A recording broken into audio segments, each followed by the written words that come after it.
श्रीगुरुभ्यो नमः। हरि ओम। श्रीमहागणाधिपतये नमः। श्रीमहासरस्वत्यै नमः। हरि ओम।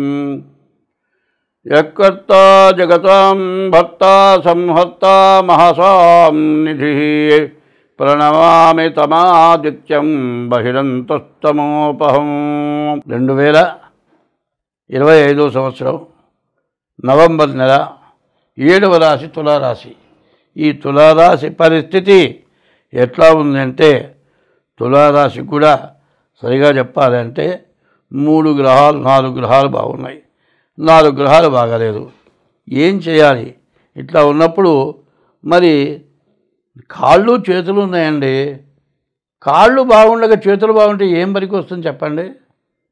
కాళ్ళతో తిరిగితే పర్వాలా, కాళ్ళతో తిరగలాగా అక్కడ కూర్చుంటే అన్నీ తెచ్చిపెట్టాల్సిందే. చేస్తే కాళ్ళు బాగుంటున్నాయి, చేతులు బాగాలేవండి, కలిపి నోట్లో పెట్టాలి. ఇట్లాంటి పరిస్థితులు ఏర్పాటవుతున్నాయి. అవయవాలన్నీ బాగుండాలి. మనకు శరీరానికి 9 రంధ్రాలు ఇచ్చారు. చెవులు 2, కళ్ళు 2 4, ముక్కులు 2 6, నోరొకటి 7.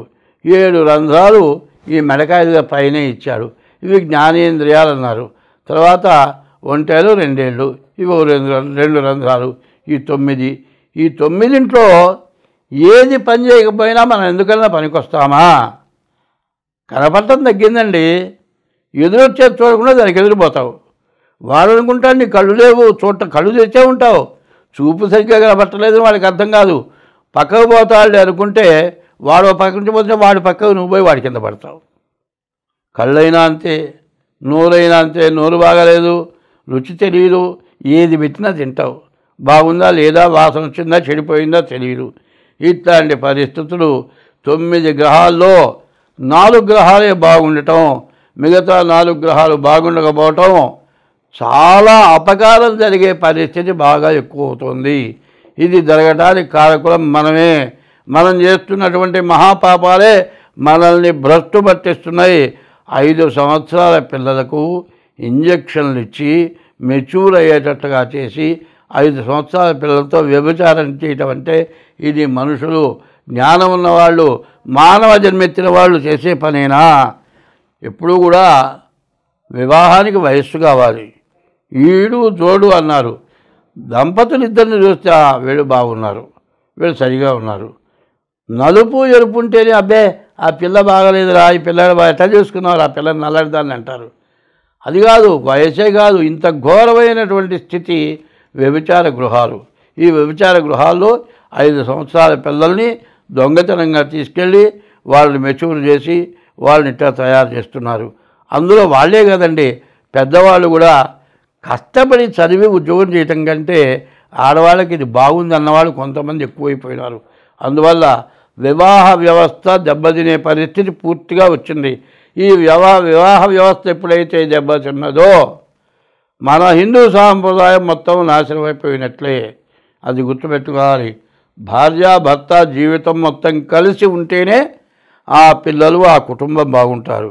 ఎవరి దారి వాళ్ళదైతే పిల్లల దారి పిల్లలదే, మొగుడు దారి మొగుడుదే, పెళ్ళాం దారి పెళ్ళాందే. వృద్ధులైపోయిన ముసలాళ్ళు అడుక్కునాల్సిందే. ఈ పరిస్థితి రావడానికి కారకులు ఎవరు? మనమే. మరి వయసులో ఉన్నంతకాలం, అందంగా ఉన్నంతకాలం భార్య పనికొచ్చింది. కాస్త వయస్సు తేడా వచ్చేప్పటికల్లా వయసున్న పిల్లెంబడి పడుతున్నావు. నీకు పిల్లలు ఉన్నారు, నువ్వు దాంతో పోతావు. చివరికి తల్లిదండ్రులు ఏం చేస్తారు? వాడు నీ భార్యతో నీతో కాపం చేయట్లేదమ్మా, నీకు పెళ్లి చేస్తూ ఉంటారు, చిన్నగా పెళ్లి చేస్తారు. ఆ పిల్లలు ఏమవుతారు?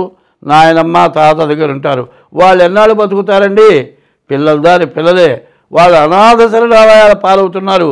మరి వృద్ధులు వృద్ధాశ్రమాల పాలైపోతున్నారు. చివరికి బజార్లమ్మడి అడుక్కు తింటున్నారు ముసలివాళ్ళు. ఈ కర్మ ఎందుకు పట్టింది? తల్లి తండ్రి గురువు దైవన్నారు. ఈ పద్ధతులన్నీ పోయి మరి ఏ మతస్థులైనా సరే భార్యాభర్తలు కలిసి ఉండి కుటుంబం క్షేమంగా ఉండేట్టుగా చూసుకోవటం అనేది హిందూ సాంప్రదాయంలో పూర్తిగా ఉంది. అనేక మతస్థులు ఉన్నారు. ఏ మతస్థులైనా హిందూ సాంప్రదాయం ప్రకారమే బతికారు. ఇప్పుడు ఆ బ్రతుకు జరువు పోయింది. అందరూ భ్రష్టు పట్టిపోయేటువంటి పరిస్థితి వచ్చింది. కాబట్టి ఎంత జాగ్రత్త పడితే అంత మంచిది. ఇప్పుడు మేషరాశి దగ్గర నుంచి మీనరాశి వరకు అన్ని రాసులకి కలిసి వచ్చే మార్గం ఒకటి చెబుతా. ఎట్లా అంటే, ఏమండి డేట్ ఆఫ్ బర్త్ రాశారు అంటారు. శిరస్సు కనపడగానే పుట్టినట్లు. ఒక బిడ్డ 10 నిమిషాలు బయటకు వస్తుంది, 15 నిమిషాలు, 20 నిమిషాలు ఇంత ఒత్తిడితో బయటకు వచ్చిన తర్వాత చేసేటప్పటికి ఇంకో 10 నిమిషాలు, అర్ధగంట పడుతుంది. మరి టైము తేడా, లగ్నం తేడా, నక్షత్ర పాదం తేడా, నక్షత్రం తేడా ఇట్లా వచ్చి చెప్పిన జాతకమే తారుమారవుతుంది. ఒకవేళ సరిగ్గా ఉన్నా మీరు చేసుకున్న పాపం వల్ల కొంత నష్టం జరుగుతూ ఉంటుంది. మరి ఇవన్నీ కూడా మహాపాపాల వంశంలో కొంతమంది మహాపాపాలు చేస్తారు. వాళ్ళు చేసిన పాపం బిడ్డ తరం అనుభవించాల్సి వస్తూ ఉంటుంది. ఎన్ని శాంతులు చేసినా, ఎన్ని పూజలు చేసినా ఆ బాధలు తీరవు. చూడండి, ఈ కలియుగంలో విపరీతమైన పాపం పెరిగి ఈ సంవత్సరం వచ్చినంత బాధలు ఎవ్వరికీ రాలే, ప్రపంచం అందరికీ వచ్చింది. ఈ బాధలు ఎందుకు వచ్చినాయి? మనకు తెలిసి చేతులారా పాపం చేసుకున్నావు. ఆ పాపం నివృత్తి కాక ఈ బాధలు వస్తున్నాయి. కాలికి దెబ్బ తగిలితే మందు వాడకపోతే కాలు మానుతుందా? నువ్వు చేసిన పాపానికి దైవాన్ని పూజించకపోతే ఈ బాధలు పోతాయా? ఇట్లాంటి బాధలు పెరగడానికి కారణం మనమే. ఎందుకంటే వేదంలో కొన్ని విషయాలు చెప్పారు. మరి వేదం అంటే అందరి వల్ల కాదు. వేదంలో మరి 18 పురాణాలు, 18 పురాణాలు వ్యాసుడు రాశాడు. అన్నిట్లోకి అన్నీ రాసినా కూడా ఆయనకి ఏదో బాధగా ఉందట. నారదుడు చూసి, ఏందయ్యా ఏదో పరాయజానంగా ఉన్నావు ఏమిటి అంటే, ఏమిటోనండి ఇన్ని పురాణాలు రాసినా నీదేంతో తప్పు చేశారనిపిస్తోంది అంటే, అప్పుడు ఆయన అన్నాడు, నువ్వు ఎన్ని పురాణాలు రాసినా దైవాన్ని పూజించే విధానం, దైవ భక్తి కలిగింది నువ్వు ఏది రాయలేదయా.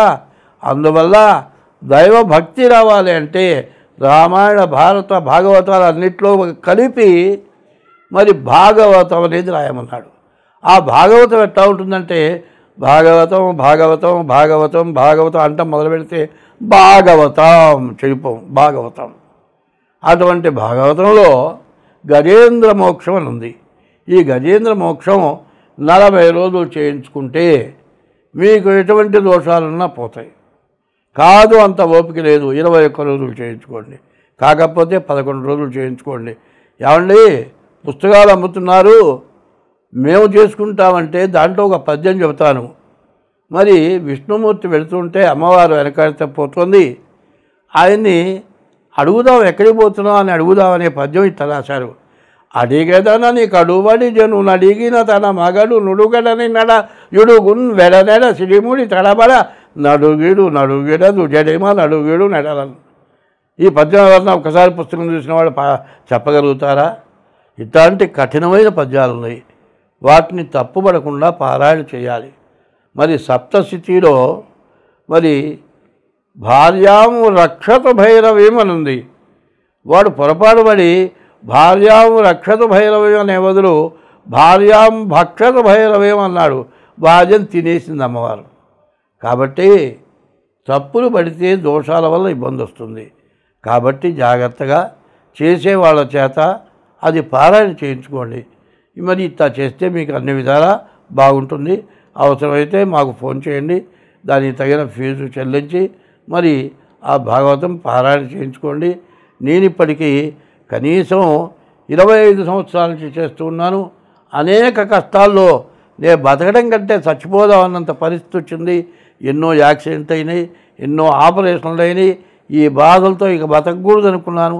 అటువంటి రోజున ఈ భాగవతం పారాయణ చేయటం మొదలుపెట్టిన తర్వాత ఇవాళకి నాకు 80 సంవత్సరాలు వచ్చినాయి. ఇప్పటికీ ఏ లోటు లేకుండా హాయిగా బతకగలుగుతున్నాను. మీరందరూ కూడా పాపం పరిహారం కావాలి అంటే భాగవతంలో గజేంద్ర మోక్షం చాలా విశేషమైంది.